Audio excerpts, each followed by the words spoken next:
Do it until it breaks, and then exactly. If we got to switch, we'll throw in one of Uncle Keeler's commercials. Yeah. You know who else throws in commercials? Who's that? Hey there, everybody. Welcome back to PixelLit. My name is Kevin. With me, as always, is Phil.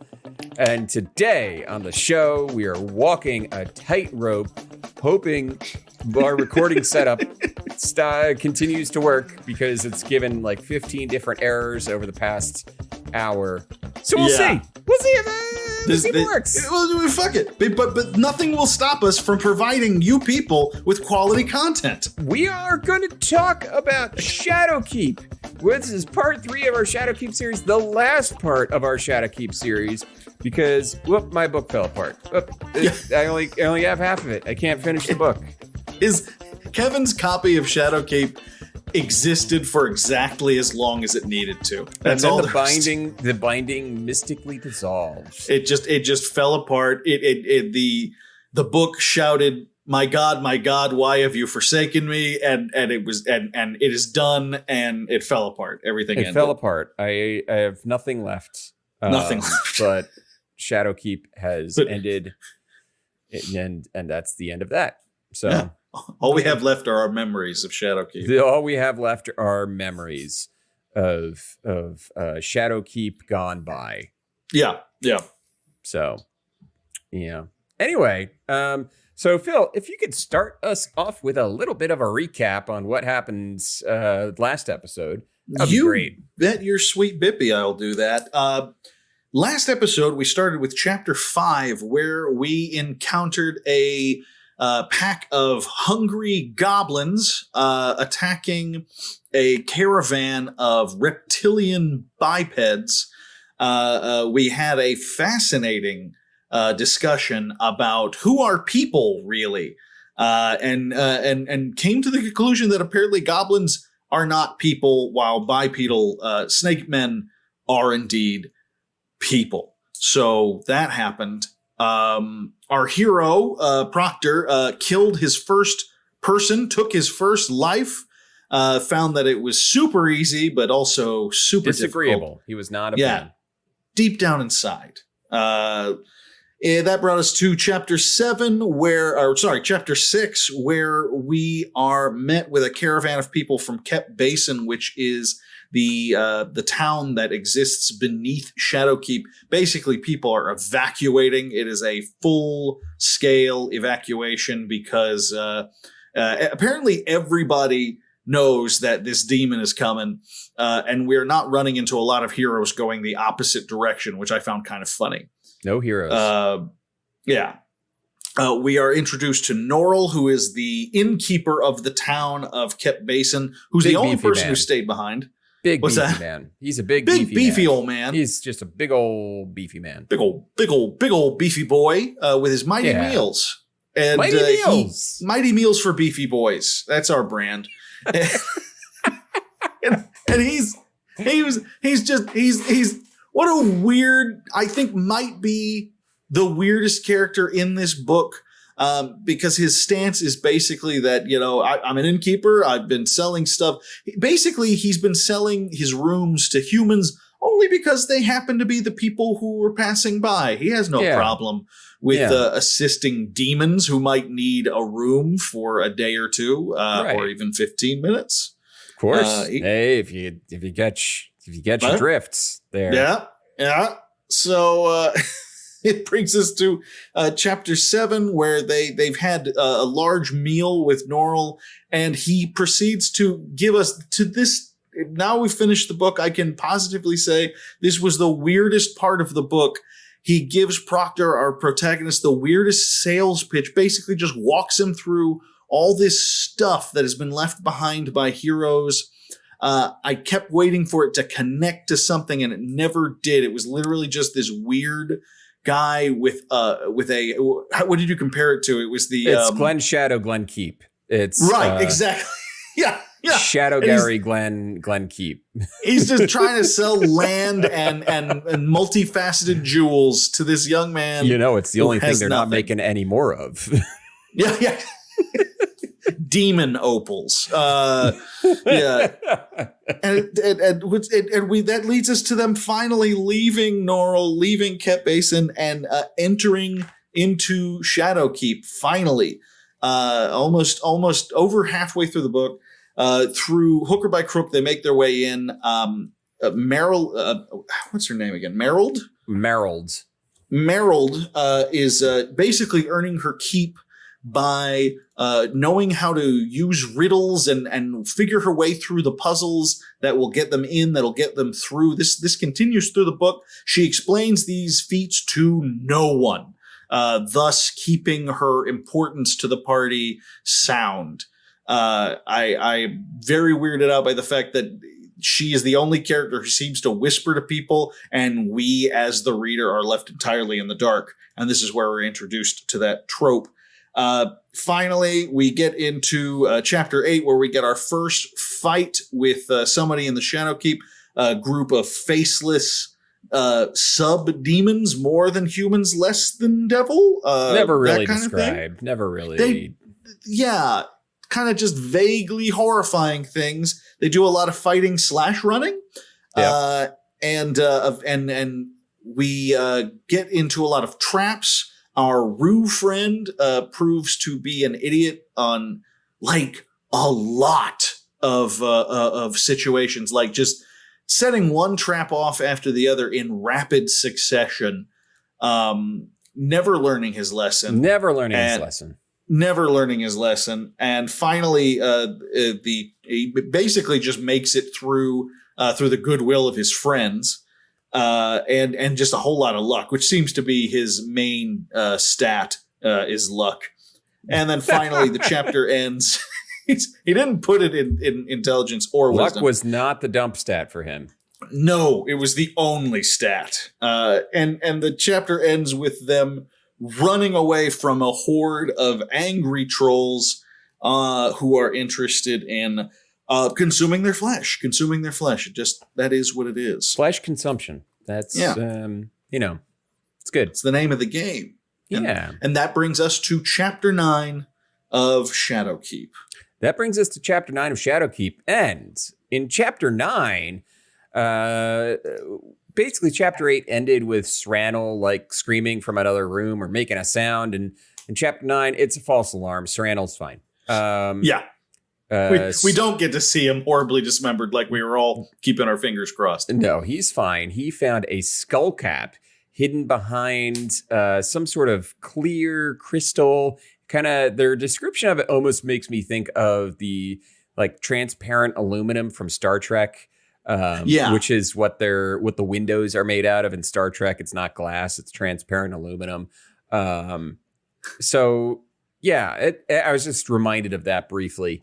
So they take turns trying to figure out how do we get this? How do we figure it out? And Merrill's like, "Don't worry, guys, I got it." And she walks up to it. She like stares at it for a little while, and then her delicate little fingers like touch it right and pops that bad boy right open. And she gives the skull cap, which is made out of spun silver, to Practor, who gives it to Srannel, because Srannel saw it first, and Srannel tries to put it on, but he can't wear a skull cap because he's a little kangaroo man, and he has big kangaroo ears. Big old floppy ears. So Srannel gives it back to Practor, and Practor puts it on, and he's now protected from a direct blow to the head. They do make a point of saying, like, I guess it's better than just better than nothing. Head. Yeah, it's more protected than hair. It really is level 1 Final Fantasy shit at that point. You know? Yep. And Merrill's like, "You don't feel anything? You're not feeling a twitch of anything? You're not dying or anything?" And Practor's like, "Nah." Mm-mm. Moving on. They find a Practor's like, "Oh, that's a weird thing over there." And he walks over and they're like, "What, these giant chess pieces that are out?" And he said, "No, the mirror with a hinge." And he opens up this mirror. He opens up a mirror because there's a big mirror, and he opens it up and there's an iron vault door behind it.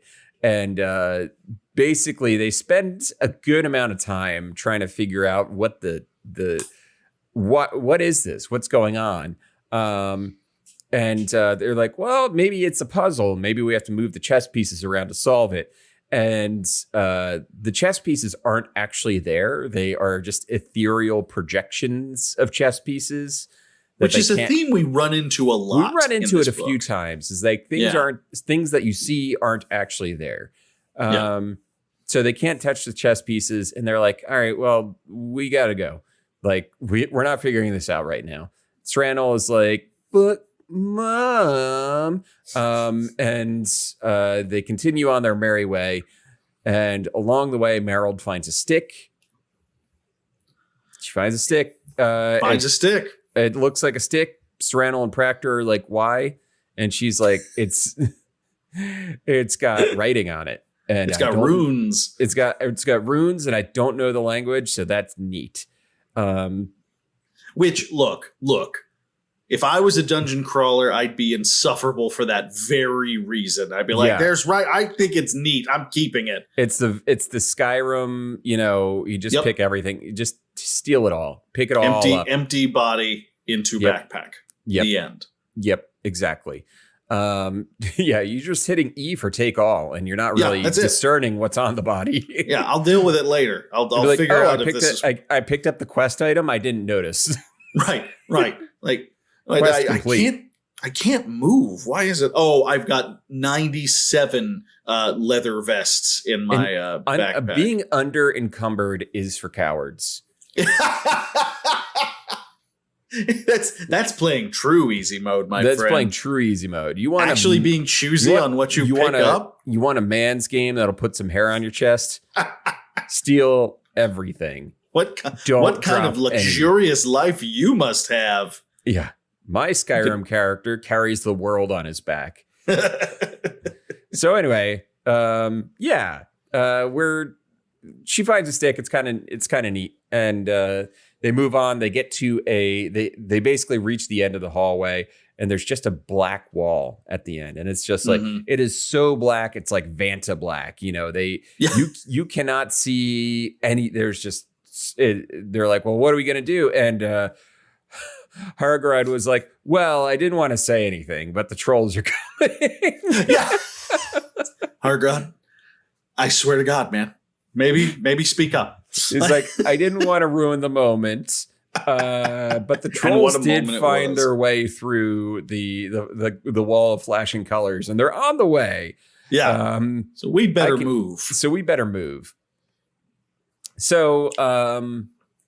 they decide to crawl. They like touch the black wall. It's another portal. So they're like, all right, we're going, and they end up in this room. It's a circular room.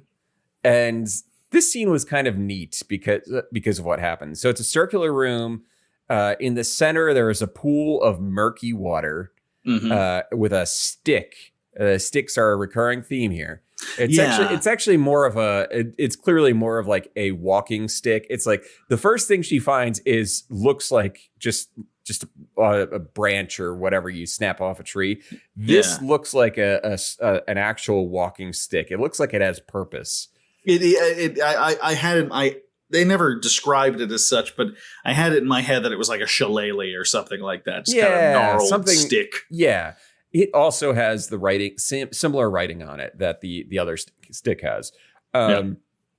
So they're like, and there is there's an opening in the ceiling leading to another tunnel that they can see.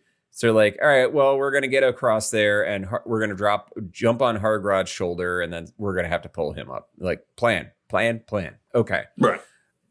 They have to cross the mucky water to get there. So they get in there. Proctor goes in first, and it is gross. It is algae-filled, muddy swamp water, and it's going up to his knees. And he's just like, oh. And it's true though. He's just like, oh god, okay. This is worse than being chased by the trolls. Yeah, this is worse. Can we go be eaten by the trolls now? Yeah, that sounds better. That does sound better. So they continue along and they're like, all right, well, let's get the stick while we're here. Merrill is really showing Skyrim in ingenuity. And big is time. like, let's pick it all up. And nobody can move it except Hargrod. So Hargrod goes and he gives it a tug, rips it out. And they're like, all right. And then a claw comes up out of the water and nearly bisects Hargrod. Just the vivisection right in the middle of the murky water. He gets out of the way because he's Superman. Of course. He's the fastest reaction of all time. And there is a monster. They back up. And this monster it is kind of disgusting looking the way he described it. It has like no neck. It is just this fleshy eyeball monster with a giant mouth. And very, very tentacly and just kind of. Yeah. It's like I remember DMing a game where it was like a shambling pile or something like that. Which is, I think that's just decaying leaf matter. I changed it because it was more fitting to a corpse pile. So basically, it was like a ball of like corpses, kind of like shambling towards the party. That's what it made me think of a little bit. So at the same time, removing the stick, give him the stick. Don't give him the stick. Removing the stick caused the water, like basically a basin, to start draining into the room. Yeah. So they got this monster, and now the room is also filling up with water. Hargrod is fighting off the monster because he's literally the only one capable. So pretty much, yeah. He's ducking, diving, dodging, dodge, duck, dive, dodge, duck, dash. Dash and dodge. He's dashing. He's dodging. Yeah. Bold move, Cotton. Let's see if it pays off. Yeah.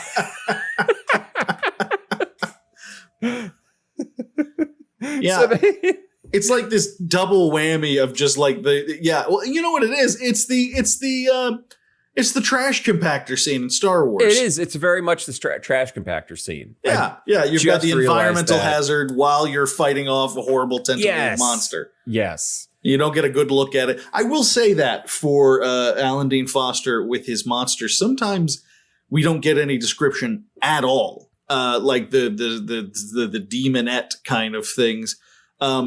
But he does do a good job of like giving you just enough information to let your imagination fill in the rest. I know that that's not fashionable these days, but it's pretty cool. Right. And this was a great example of it. What did they call it? It had a weird ass name. Yeah, it was the a Brelachian. A Brelachian. Yeah. Brelachian. Yeah, here you go. B. It seemed to have neither ears nor neck, only a watery, bloated face. It rose higher above the surface of the pool, displaying several lantern-like eyes and a vast cavern of a mouth. And that's pretty much all we get. That's kind of enough, if you ask me. That's all you really need. That's pretty gross. I think it's pretty gross. I'm not a fan of that. So to get out of the room, they decide, all right, well, we got to wait for the water to raise us up to the opening in the ceiling. They do that. They crawl up. They're all good. Hargrod is like basically gets an arm up onto the thing. He's like, this thing's not dying. They pull Hargrod up and they're like, all right, well, we're here. We're safe. And Merrill's like leans over the opening and says, I think the water stopped coming in, so we don't have to rush down the thing. Yeah. And then the thing grabs Merrill and pulls her back into the water. It just pulls her right down. Oh, Merrill. Merrill. Proctor jumps right into the water and saves her.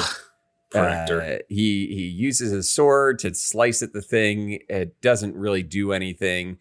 And then Merrill explains later that there's nothing you can do to a Brelachian unless you stab it through the brain. Yeah, it it's will constantly regenerating. It will just be constantly regenerating. Yeah. Proctor does save her, pulls her out. The Brolakian then tries to like send up a tentacle through the passage to them, but they're just out of reach. Yeah. And they continue what I imagine is basically crawling through a air shaft, kind of like in Die Hard. Yeah. I was like, are they in the ventilation system now? It felt that way. It totally did. And by the way, this is another great example of like, I really wish I had played the game or something like that. It's tough with this one, but it almost feels, and there are lots of moments like this, but at this point, it almost feels like the author is telling the reader, if you play the game, you should probably mostly be running. Because everyone puts up a fight briefly and then just hauls ass. This is 3 for 3 that this has happened. Yeah. The goblins are the only people they could stand up to. They killed the shit out of the goblins. Oh, they killed the shit out of them. They murdered the shit out of them. Murdered the shit out of those goblins. But they're goblins. You know, it's like a quarter CR each. What are you going to do? What are you going to do? You need like 50 of them to make up one challenge rating point. It's not even worth it. Not even worth it. Meryl ends the chapter by flirting more. Dude. I like to think like they didn't go too deep into it, but Proctor's girl back home with the weird name. I just Cyanide. imagine her name is Cyanide. Right. Yeah. I'm imagining her as like this broad beamed kind of like, farmhand kind of lassie. That's just what sticks out in my head. Is like, his girl back home will crush your elfie ass. Like she will break you into a powder if you don't stop flirting with this farm boy. I swear to God. Swear to God. Swear to God, Meryl. She doesn't know what she's getting into. She will crush your taut 80-year-old ass. Your immature octogenarian ass. Just knock it off. Anyway, that's the end of chapter 9. Then we move on to chapter 10, and we get the party. The party has a restful moment. Basically, they find themselves in a water reservoir that is possibly. I got the picture that this was where the water came from to fill up the Brolakian's room. Yeah, this used to be fuller than it is now, that kind of thing. So they chill in the water reservoir, and they have the classic, like, oh, what are you going to do when we find the treasure type thing? Yeah. And they each have their own things. Srannel would just get gem-encrusted stuff because it looks cool. Merold would open a school to teach kids of all races. Hargrod would buy a house for his family on a warm southern continent. And Proctor would give up smithing and buy a nice house for Scurvy and dream high, kid. Like, aim a little bit high. Aim high. I wanted to say dream big and aim high, and I went with dream high. Dream high, which is a subject that is not unfamiliar to me. Yeah, but not what I meant in the moment. And the conversation kind of comes to an end when Meryl suggests to Proctor that maybe the spinner always intended for you to be the one that took this adventure because you're so good at getting people together.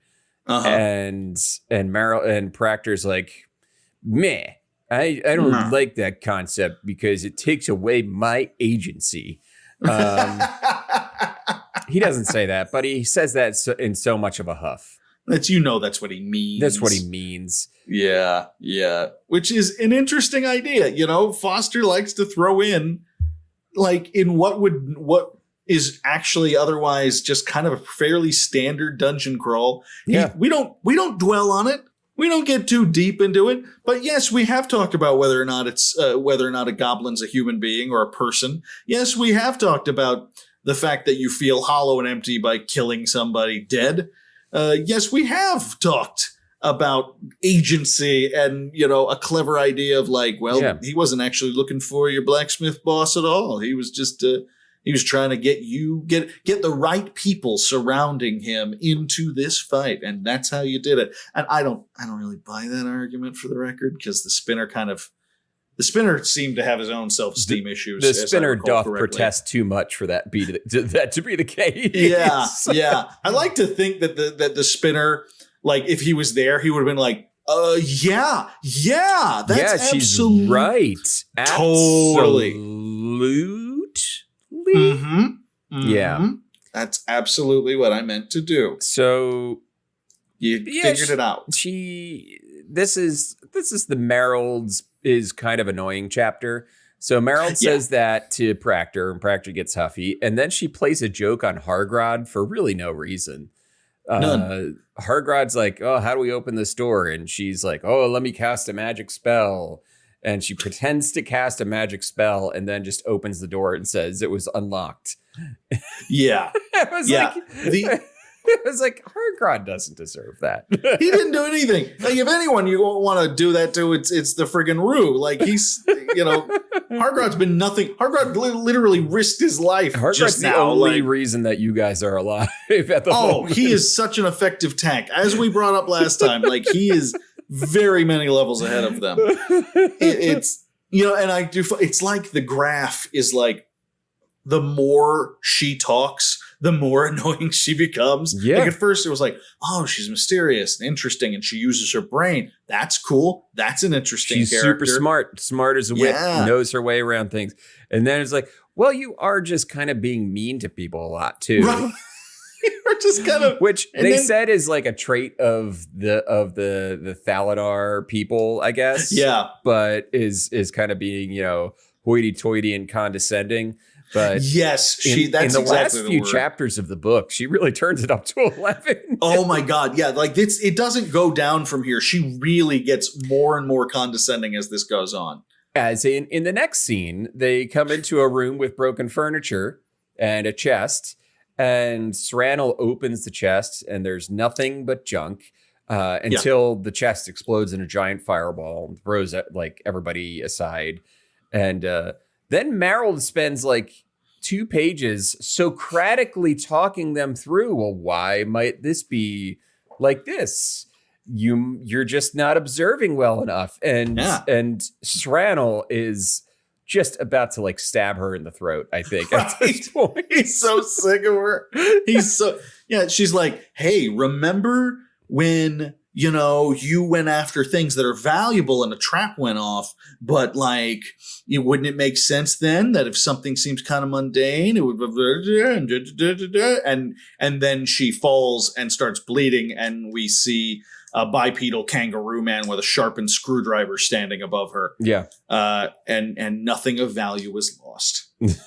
The book ends there.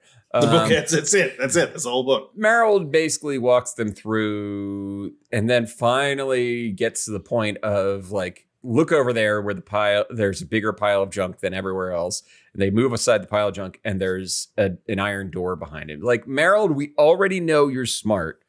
You don't have to do the thing where you show how smart you are for 15 minutes before showing what you figured out.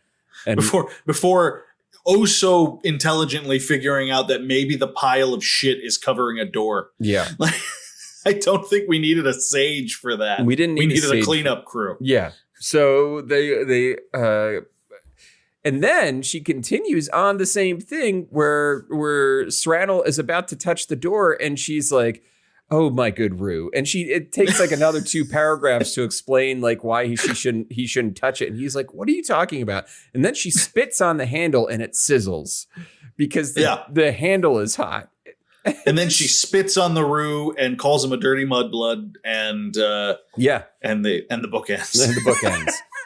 No, they basically figure out that, okay, well, the sticks that they've collected have some power to them, and Hargrod uses one of the sticks to pry the door open, to like lower the latch and pry the door open, and everything is good and dandy. They get the door open, and wouldn't you know it, it's basically Scrooge McDuck's vault behind this door. It's they finally find the treasure room. It's the Cave of Wonders from Aladdin. Exactly. Yeah. Yeah. And they're walking around. They're looking at all the treasure. Sranel's like doing a Scrooge McDuck dive through the gold. And Proctor and Merrill both realize that, the reason this room is here is just to bribe people. Because why would it be here other than to stop people from continuing any further? So they're like, we're going to go. And Sranel is pissed. Yeah, he is not having He is not having. And they all walk away. He's learned nothing, but he's also not wrong. It's like, it's weird. You're in a weird position with Sranel because it's like, on one hand, you're like, dude, you have nearly died like 19 times, always because you just went after some treasure you didn't know anything about. And on the other hand, it's kind of like this thing of like, yeah, let him have a bauble if it'll make him happy. Just like give him something. Give him a little something. You know? And I think he takes some stuff on the way out the door. Yeah, he takes some jewelry and stuff like that. And a jeweled dagger or something like that. So they leave and they continue on. Sranel catches up at the party and Proctor is like, oh, blah, the guilt got the better of you. And Sranel's like, shut the fuck up, man. Yeah, he truly does. He's like, what are you guilt? Fuck yourself. Like, I'm not, what are you talking about? The guilt got the better of me. Party's in a real tenuous state at the moment. It's true. Morale all-time low. All-time low. They've known each other for 4 days, and it's never been as bad as this. Oh, God. Is this where Sranel explains to them why he's obsessed with treasure? And it's not about greed and like actually wanting to be rich, but he likes it. Yeah. In the scene before, that's when he explains that it's the aesthetic. He likes shiny things. He likes having like, instead of just like the crappy basin he always bathes in, he wants a nice one. You know, it's just little aesthetic changes.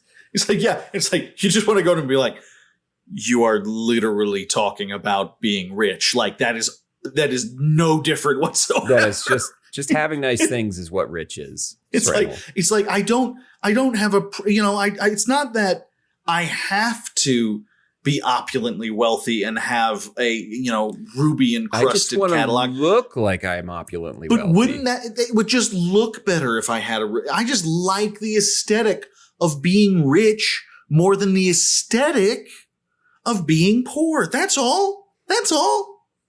Like, what's so hard to understand about that? What's so hard to... come on. Yeah. Anyway, they find Gorewither's library.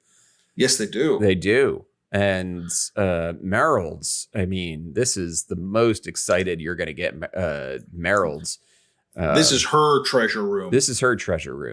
Except she can't read any of the books because they're written in Gorewither's weird ass language that he writes everything down in.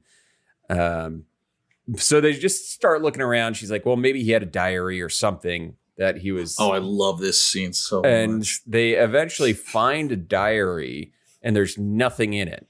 It's blank. The pages are blank. If I might interject, she literally says, we need to find, I feel like we need to find a diary, something that is handwritten. Look for something that's handwritten. Hargrod says like this and picks up the diary. It's like the first thing anyone tried for. He's like, I got it on the first try. which look, that's better than 4 pages of them like just shiftlessly like searching for stuff. Yeah. But Hargrod is like, it was on the table. It was the only book on the table. It was next to a sign that said diary. I don't know. From the desk of Gorewither. Top of the page says dumb things I got to do today. Oh, it's his checklist. Cool. Oh, cool. And binaural steak. Right. I don't know what that means. That's weird. Huh. Yeah, so they find his diary, quote unquote diary. There's really nothing in it except for a glass crystalline shard type thing that everybody is like. Now Merrill's like, well, why are you taking that? And Proctor's like, it's useful. And maybe it's you just said you just were picking up random sticks in the hallway. Right. You pick up random sticks. I pick up random pieces of glass. We've both got a thing. We got our things. We're very well developed characters. So Then there's a bit of they search around the library a little bit more, don't find anything, and continue on to the next room where there's a statue and a giant mirror. And yes, he used in this part of the book, he uses one of my favorite words, supplicant. I love supplicant is a great word. I love supplicant. It's supplication. It really makes me think of what was the game that you just did a video on earlier in the year? Blasphemous. Blasphemous. I feel like the word supplicant was used in Blasphemous. Oh, absolutely. That's one of those very Catholic words that pops up in games like that. Yeah. Supplication basically, means it's like giving yourself up to something. It's like being down. It's the like being down on your knees and your palms in the air, and you're like, right. You are giving yourself up to at the mercy of the gods, kind of thing. Yeah. Yeah. This is a cool room. This is a room I would like to have in my D&D game. This is a cool room. It is a cool room. They have a bit of a debate whether there's anything in the room, and Meryl's like, "What?" They're all like, "Yeah, let's go." And Meryl's like, "Have you guys learned nothing? Look around. God damn it." Yeah. Yeah, and we're back on her side at that point where you're just like, no, we've got to search the room, guys. Like the other three guys just like walked in. We're like, I don't know, it's mirror, and they start leaving. And Meryl's like, fucking Christ, okay. Yeah. You search for traps. You and then Strandal's like, what? You think the mirror is a portal? And he touches the mirror, and it's a portal. It falls through, basically. Yeah. He touches it. He pulls his hand back, and then Proctor is like, all right, fine, I'll go through. So Proctor goes through. Yeah. Everybody else goes through, and it's a one-way portal. Yes. And they find themselves in a kind of a domed, in basically this domed room that has a crystal in the center of it. And through some debate and investigation, they figure out that the crystal, like Gorewither, is inside of it. He is trapped inside of this crystalline formation. So these weird magical wooden sticks have been useful for other things. So Proctor hits the crystal a few times with the wooden stick, which causes it to start to resonate and glow and basically shatter into a million pieces. And wouldn't you know it, there's Gorewither. They've completed their quest. They have freed the wizard. No. And Gorewither is not exactly the guy they were expecting. He's not the guy. Gross. He's basically, I actually kind of imagined him as, what's his name from Mad Men, Sterling. I imagined him with like, what's his name? What's the actor's name? Man, I'm not too. That's a blind spot for me. John Slattery, who also played. Oh, sure, yeah, I can see that. Yeah, I imagine him like coming out like, because they're talking about like, you don't look like a wizard, because he has close cropped white hair, which is like, I think what's his name? Proctor's like, I've never seen hair that closely cropped before, which is like, okay, it's a weird observation, bro.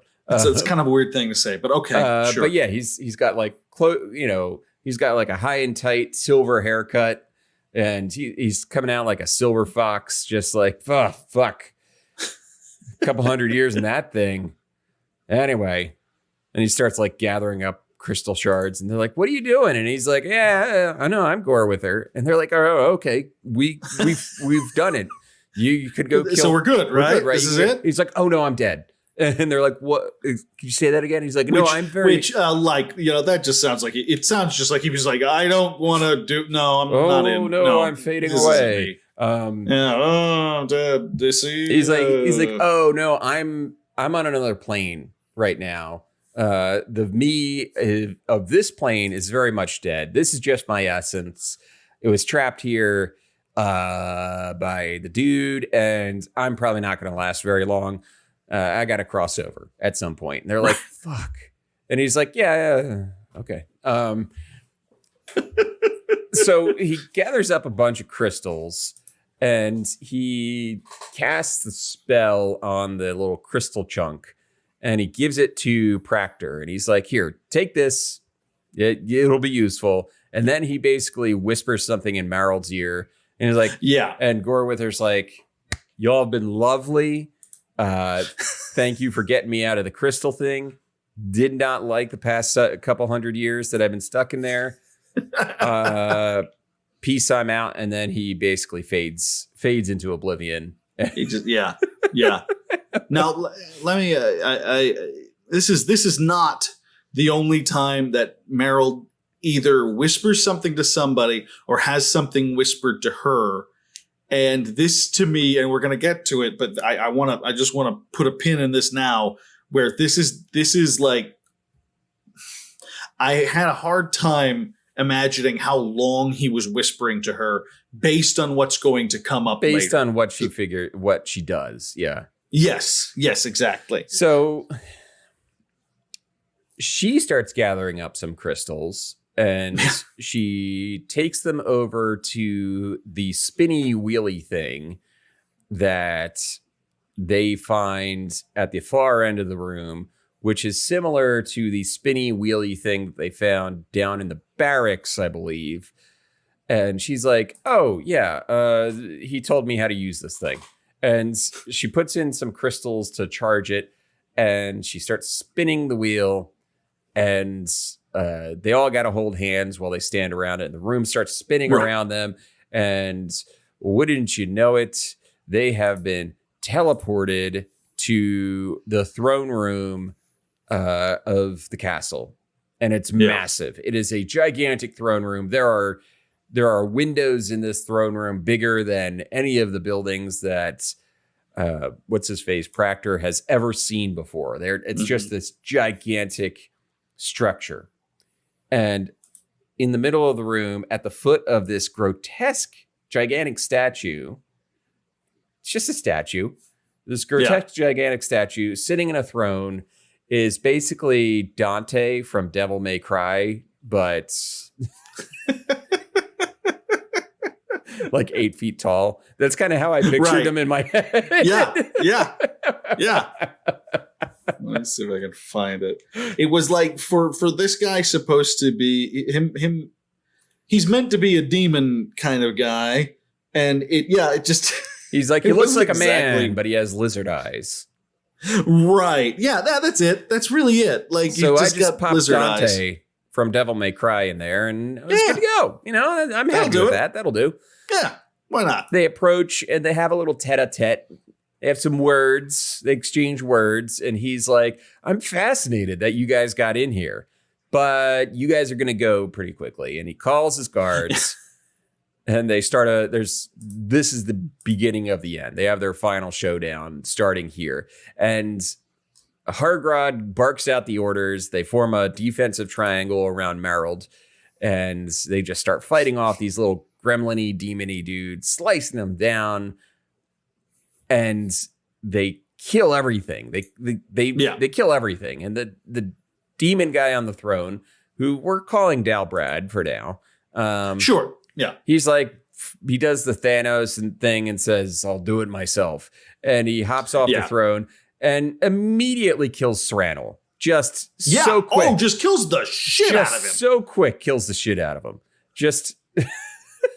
It's like for how like YA and very kind of like cute, charming this has been up until now. It's not the worst thing I've ever read, but it's kind of a surprisingly graphic death. Yeah. Like he just impales him on his sword. Impales him on his sword, pulls him out, and Serranel dies in a puddle of blood with a surprised look on his face. Oh, yeah. Which is, look, we all knew that Serranel would die with a surprised look on his face. That is true character. Yeah, that's right in character. So they start fighting. Hargrod is pressing the advantage on this giant demon dude, and he can't make contact. Basically, he's ephemeral. He can kill them, but they can't touch him. And then Meryl whispers something to Hargrod. And Hargrod takes the stick of truth that they have been using so often recently And Hargrad, a very valuable magic item. Hargrad just stabs him right through the fucking chest with this stick. Yeah. And that turns him solid with the stick in his chest. And this dude's like, oh, well, that's not a good thing. And Proctor then stabs the dude in the back. And he's like, oh, I am slain. And he falls dead to the ground. And I love they have a moment there where as Proctor is stabbing him in the back, he's saying like, he basically has like a not the hero we need, but the hero we deserve moment where he's like, this isn't the kind of killing blow that a hero should do, but it's what we need to do in this moment. Like, it's like, dude, just fucking kill him. As he's stabbing, like, this isn't chivalrous. No. Yeah. But then you weren't specking as a knight. So yeah, come on, man. Let's just get on with it. You're a fighter. Jet, that's all fucking you are. Lawful good over here. Jesus Christ. Lawful good. Bore me to tears, Proctor. Anyway, Proctor's like, so we did it, right? We're good. Yeah? We're good? Oh, Serrano died. Oh, yeah, that's true. That's kind of a moment they're like, oh, that sucks. That sucks. But we did it, right? Hey, what is it they say at one point? Someone says, like, I didn't expect it to be that easy. And he has a good point. He goes, tell him that it was that easy. It's like, Serrano. Oh, right. Serrano's dead. I mean, yeah. Yeah. So they're standing there and they're like, well, we did it. And no, they didn't. Because the giant thing that they thought was a statue was not a statue. That was Dalbrad. It is this gigantic, grotesque, like, oh, that's the king of the demons. And Dalbrad explains, like, that was the Prince of Darkness that you just killed. He basically does all the work that I ask, and he does all the moving because I don't like to move. I love that line. Literally, he's pissed off that he is being forced to move. He literally says that. And now I'm going to kill you because I hate moving, because moving is like the enemy of intellectual pursuit or something like that. It's like, it's such a waste of time, you know? I didn't expect to be attacked like this in my home by this fantasy novel, but fuck you a little bit, Alan Dean Foster. It was like Mojo from Marvel, the alien dude who just floats on a platform and watches people kill each other. I love it. Yeah, it's so ridiculous. So Dalbrad grabs Proctor in his hand and is going to eat him, and Proctor takes out the gem that Gorewither gave him and throws it right down the gullet, and that basically causes Dalbrad to explode from the inside out. Yeah, it's kind of like the scene in Return to Oz where the Gnome King is trying to eat Dorothy, and a chicken egg falls into his mouth, and he just crumbles to dust. That's how I imagine. That's pretty much how it happens. Yeah. Yeah. And now evil is defeated. Now it's done. And they're like, oh man, Serrano is still dead. Still dead as it turns out. Still dead. He's still very dead. And then Marold is like, well, maybe not so dead. Fucking Marold, I swear to God. This castle, even though the owner of the castle is gone now, both of them, Gorewither and Dalbrad, the castle still has its own magic and wonders and all that stuff. So they go over to a particular statue, which is... It's basically a statue of one of the brothers of Aid. I believe they had explained them a little bit earlier. They were like these mystical monks or what have you. And they make an offering to the statue, and the statue's like, your offering's accepted. And it takes, it resurrects Serrano. And they're like, they literally use a flower that they find in the room, and like that's what we got to offer. He's like, cool, yeah, I'll bring anyone back to life for a random fucking flower that you found on the ground. Thank you. Sure, thank you. You guys are great. It's about time someone opened up to me. And Serrano's alive, and they're like, well, that's the end. Randall, like he's alive and immediately he's talking shit immediately. He like grabs the sword from one of the demons and like gets killed by a trap immediately all over again. God damn it, Sir. All right, if we got another flower, can we bring him back again? Yeah, man, it's your flower, whatever. Your flower, it's fine. Yeah, dude. So that's pretty much the end of the book. Yes. When I say pretty much, that is the end of the book. Yeah, yeah. We get a real quick recap on like what's everyone using the treasure that they're inevitably going to go grab for? All right, you're getting a house. You're getting a house for your sweetheart, and you're going to do your Scrooge McDuck thing, and you're making a school where you teach children of all the races to be condescending dickweeds. 'Tis the end. The end. So, this book took a hard nosedive in the last four chapters. It really did. God damn it. I was loving this book up until they got to Shadowkeep, which is what the book's about. Which is, by the way, the thing that made me happy, because too frequently with these books, you get to a point where you're like, okay, we're having fun here on the journey, but are we ever going to get to the fucking point? And the book's like, hey, we're halfway through. We gotten to the point where here's the adventure.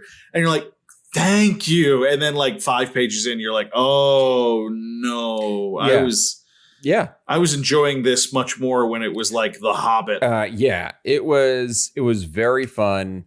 And I think what happened was all the characters kind of became Flanderized.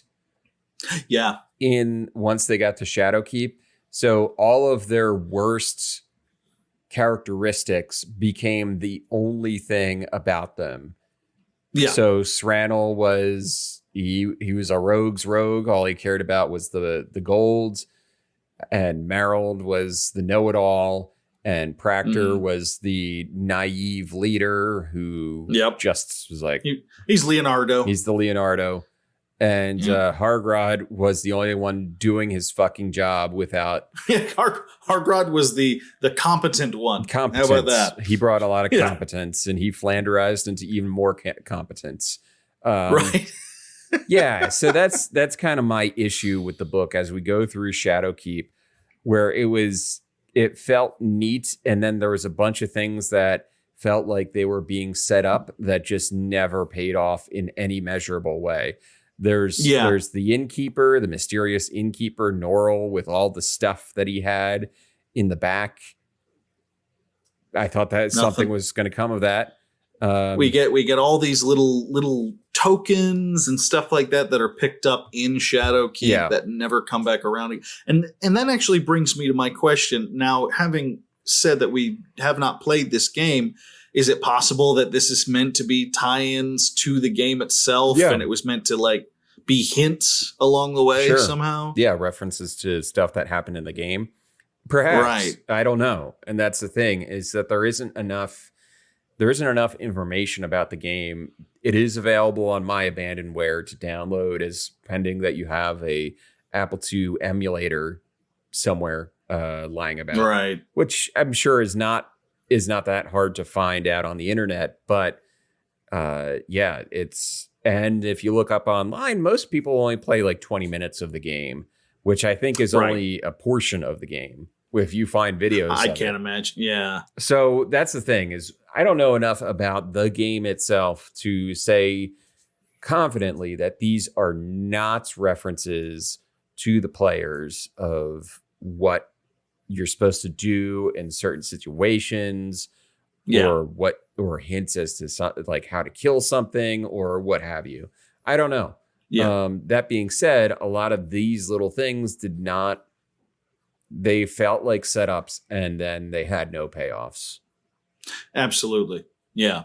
I totally agree. In the last third of the book, there are a bunch of little setups that nothing comes of it.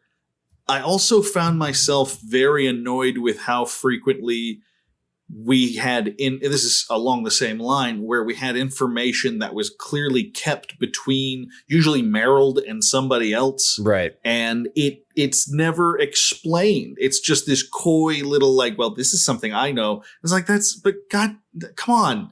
Like, I'm not saying you have to explain every little thing, but either explain it or don't. Yeah. Like it becomes it was just a weird choice. Yeah, it was a very weird choice. Also, Shadowkeep, the traps and stuff that they find in Shadowkeep was a little bit of a letdown for how much it was talked about. Yeah, yeah. I thought it was going to be a little bit more intimidating than what ends up happening, if that makes sense. I get the distinct impression that if Shadowkeep existed in the South, then a handful of preppers' kids would have completely wiped it out ages ago. Yeah. It really, especially with our characters, they don't show any grand abilities. Right. They're scrappy.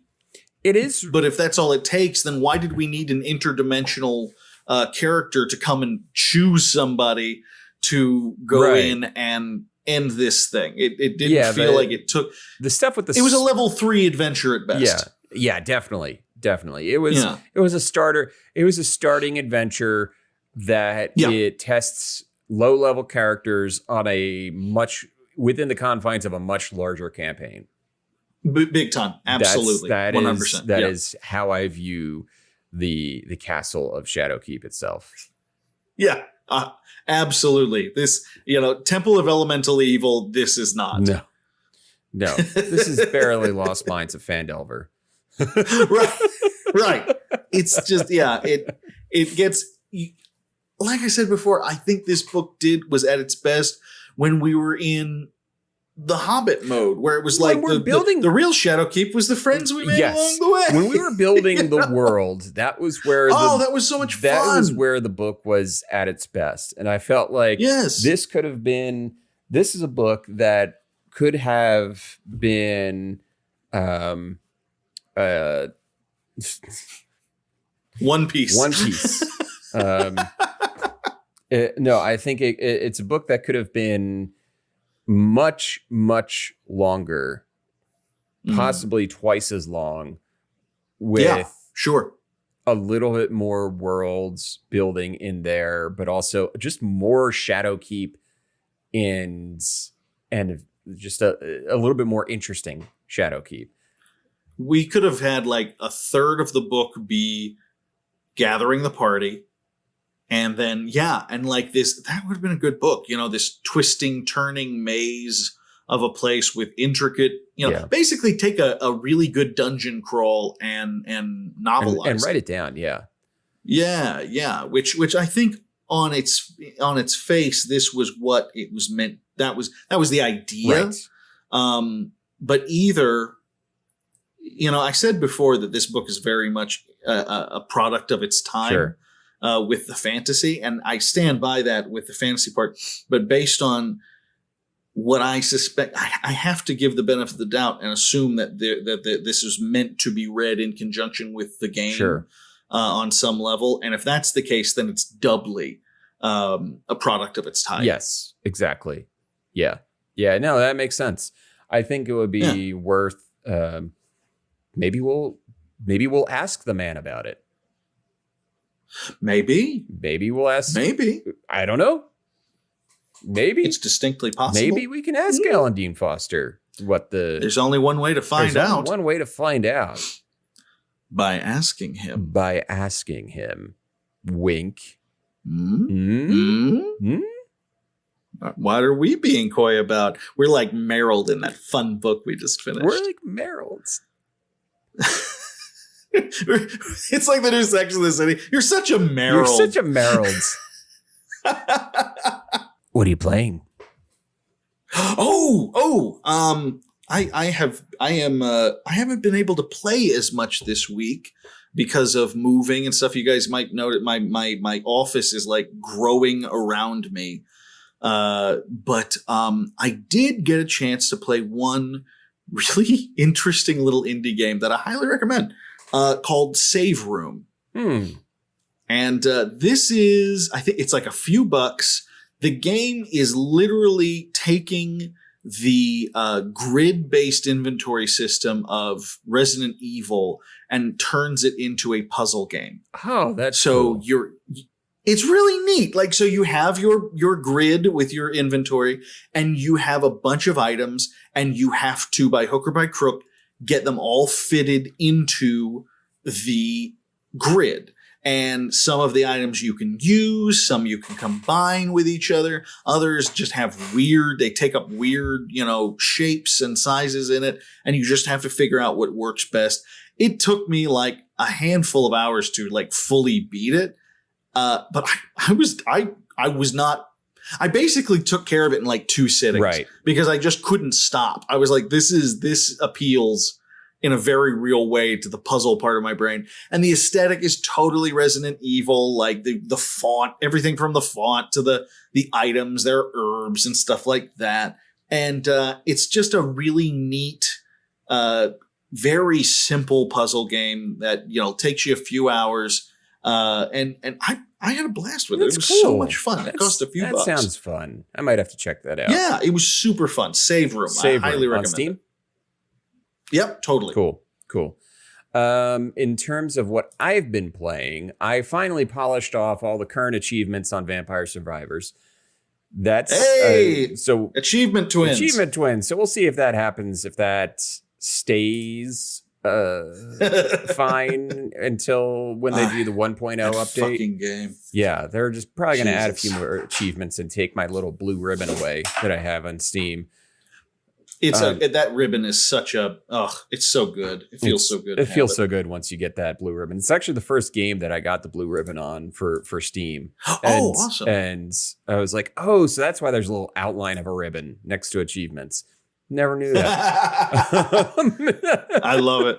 I'm such an achievement nerd that I don't have a lot, but I have a few, and it always feels so friggin' good. Other thing is I beat my second playthrough of The Quarry, so I'm probably pretty much done with that for now. And nice. Did you manage to get the achievements you were looking for? Hold on, Camilla's. Yeah. Yes, Camilla. Hi. Hello. Goodbye. There we go. When she's older, we've got to get her to guest on this. Yes, of course. So what was I talking about? Oh, yes. So I finally finished my second playthrough of The Quarry. And I got the achievements that I was looking for. There's a bunch of other ones I have 72% of the achievements, 29 out of 40. That's very respectable. It's a respectable amount. I think I'm going to go ahead and uninstall it and be happy with my time spent with The Quarry. So I can. That is exactly the attitude I think one should have. At a certain point, you just go, you know what? I'm uninstalling you, and I'm content with that. I'm content with you. I played you for 25 hours, and I had 2 full playthroughs. I got all of the clues and all the evidence in the game, and I did a playthrough where I kept all the kids alive. Yeah, that's I'm great. It's gonna have to do. We're good. Coming up next, because people were talking about it, I might be back on my bullshit and reinstall XCOM 2. Oh, fucking God. You see, now that you said it, anytime someone says XCOM 2, I get a little tingle and go, well, maybe I should install it. Maybe it's like that meme with what's his name from The Hobbit, with Bilbo, looking down at the ring, like, after all, why shouldn't I put the ring on? Why shouldn't I reinstall XCOM 2? I've got, you know what? I'll tell you what that helps me scratch that itch. I have it on my Switch. Ooh. And it's not. It's just as buggy as it is on PC. So what's not the really difference? losing anything. No, man. But you can sit on the couch, sit in bed, or whatever, and hang out, and just play a level or two or something like that, and get pissed off, throw it across the room, and just like you would with your PC. Yeah. So, yeah. You know what I did? What I did put in a deposit for, though, and I'm probably not going to get it until the end of the year, is a Steam Deck. I keep thinking about that. I keep thinking about that. Yeah. Because I'm finally at a point where I'm making big boy money. And it's like, but I should probably upgrade my PC before I get a toy PC. A toy Switch. PC. Yeah. Which is, I think it's more potent than the Switch is. It actually will have a dock too. So you can, oh, wow. Okay, that's the cool. dock is not ready yet, but it will have a dock that you can just like sit it in. And you're like, well, now it's on your TV or whatever. So right. Well, that's pretty bad. I'm thinking I might do it. I don't know. That does sound awesome. Damn. Okay. Yeah. Well, I will basically need to hear all about that from you when and if it comes in. Yes. Because that would be that's one of those items that is very much my friend loves his and therefore I need to grab one kind of thing. Yeah, exactly. So we'll see. Yeah. We'll see how it is. I'm cautiously optimistic that it'll be the worst purchase of my life. It's going to ruin your life. It's going to be something that absolutely ruins my life. We'll see. Yeah. So that'll do it for our coverage of Shadowkeep. The next book that we are reading, which is great because Ubisoft is totally in the news. When are they not in the news for being they've the worst done nothing to get out of the news. They're just in the news and they're the worst company in the world. But regardless, they're terrible. A lot of the companies that we talk about are morally bankrupt anyway, so that's not going to stop us from doing our show. We are going to be covering this guy right here. It'll be a one episode special. We are talking Assassin's Creed Bloodstone. I got the complete collection in here. It's the complete collection's not very long. It is not. Yeah. It is. Yeah. It is probably 4 issues or so. It looks like that was turned into a graphic novel. So we are going to read that, cover that in one episode. It is an Assassin's Creed story set in Vietnam. So there's no way that this is going to turn out in a way that is good. I have low expectations. It's an Assassin's Creed story set in Vietnam, written by a French guy who which two of the worst things of all time right there off the bat. It is not a good idea, but we're going to read it anyway and see what's up. Come on. What show do you think you're listening to? We're going to do it anyway. We're going to do it. We didn't start a Shakespeare podcast, people. We goddamn did not, because... No, sir. Because that would be a terrible idea. Who the fuck would listen to a Shakespeare podcast? I don't think it's like no one wants. That's if you think that we're reaching a limited audience now. Wait until you hear our opinions on King Lear. Boy howdy. For some reason, I always associate King Lear with Diablo. Because of the first boss in Diablo, King Leoric. Oh yeah. Makes me think the name always makes me think of Lear, and I don't know. I never even thought about that. That's awesome. So every time I see King Lear in my head, I think of Leoric from Diablo. So, that makes sense. Yeah, why not? Anyway, we wrapped up another book, my friend. What's that? Shit. We wrapped up another book. Yeah, we wrapped up another book. Look at that.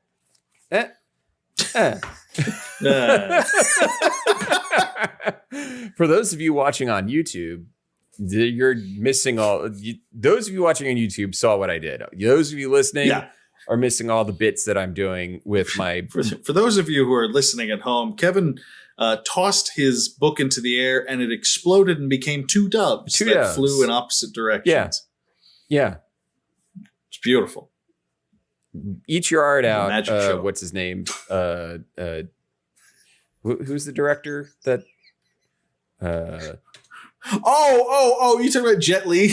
No, well, Jet Li was in the movies, but who's the director who did that shit? He also did Face Off, right? Yeah, I think fucking doves. I think I thought you were going to say Woo. like Eat your heart out, John Woo. I thought you were going to say like David Copperfield or something. Eat your heart out, David Copperfield. Hidden doves everywhere. Doves everywhere.